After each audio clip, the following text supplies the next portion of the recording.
बिस्मिल्लाहिर्रहमानिर्रहीम। अस्सलामु अलैकुम वरहमतुल्लाहि वबरकातुह। Dear students, how are you? I hope you all are fine. Today we will start an important and lengthy topic, galvanometer. Can you define galvanometer as you have learned about galvanometer in your previous classes? Yes, very good. It is an electrical instrument used to detect the passage of current.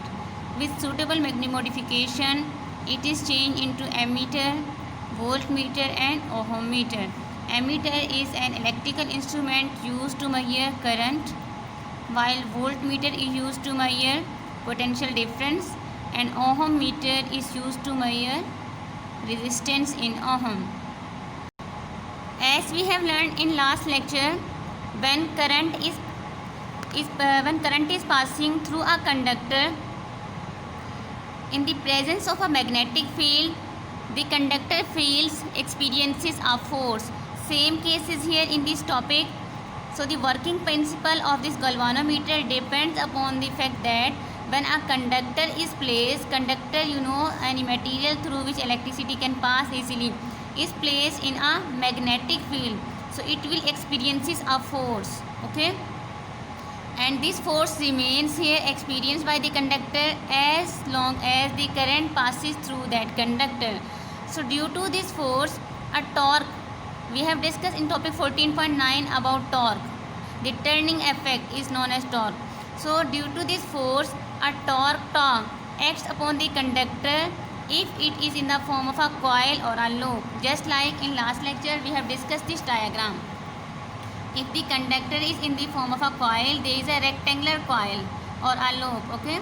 This is, we can say, a rectangular coil. It has sides A, D and CB and the direction of force F1 into the paper and F2 out of the paper. So these are two equal forces, equal in magnitude but opposite in direction, so they make a couple. So due to the effect of that couple of forces, the coil will rotate, okay.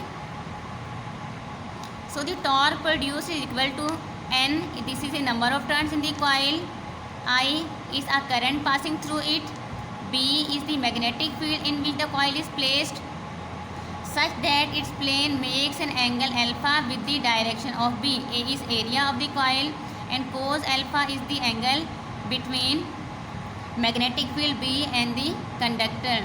Due to the action of the torque, the coil rotates under the action of force, that is in the form of a couple.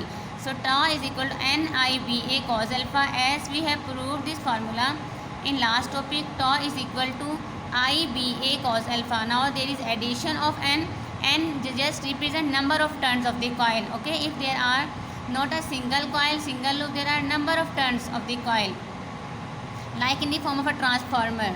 So that's why we have inserted an extra term N here, NIBA cos alpha, that is used to calculate torque when a number of turns are available in a given loop, okay. From this formula there are 1, 2, 3, 4, 5, 6. There are 6 terms. If any 5 are given, you can calculate 6th one.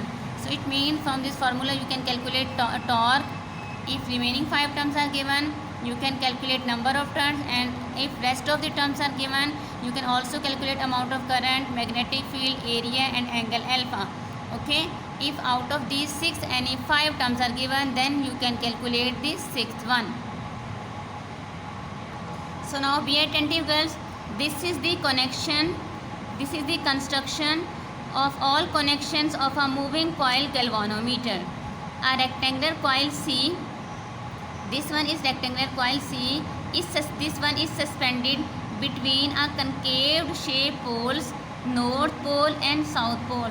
For objective, for MCQ, remember it, these two poles are concave shaped. So write on your book here, concave shaped poles, okay. North pole, a magnetic, these are magnetic field lines direction, as magnetic field line started from north pole and ends on south pole, okay. Again listen to me, a rectangular coil, its name is C, is suspended between the concave shaped poles N and S of a U-shaped magnet. this is a U-shaped magnet. You can see here I have taken the diagram horizontally, okay, of a U-shaped magnet, right, with the help of a fine metallic suspended wire. This one, fine metallic suspension wire, as it is suspending, it is made up of metal. We can say it, this is a current leading copper wire. This is current leading, that leads current, as there is connection of current, one connection, and second one is this upper connection, this one.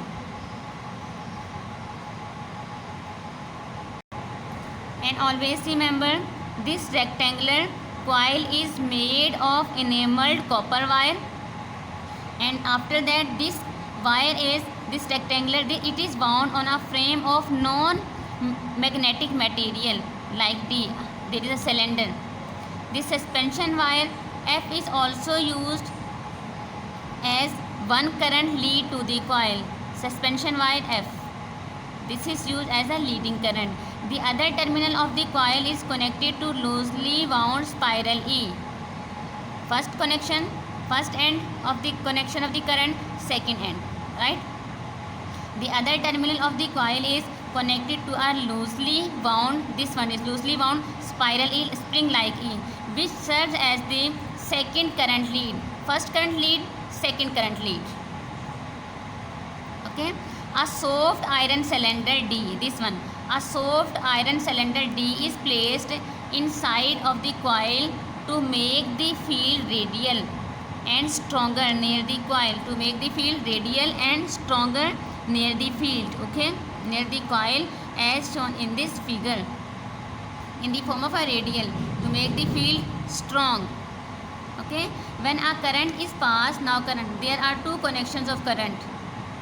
When the current is passed through the coil, it is acted upon by a couple, okay, as we know, when a rectangular coil is, when a coil or rectangular coil is placed in between a magnetic poles in a magnetic field, and when current pass through this coil, it takes turn, okay, it will experience a force under the action of current and presence of field. It will take turn, it will feel a force, that due to this force it will tends to rotate.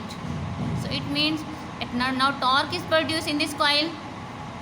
Again listen to me, it's working of this galvanometer. When a current is passed through the coil, through this coil, it is acted upon by a couple, okay. For one, there are two sides. On one side force act upward direction, other side downward direction. Due to the action of this couple, it tends to rotate.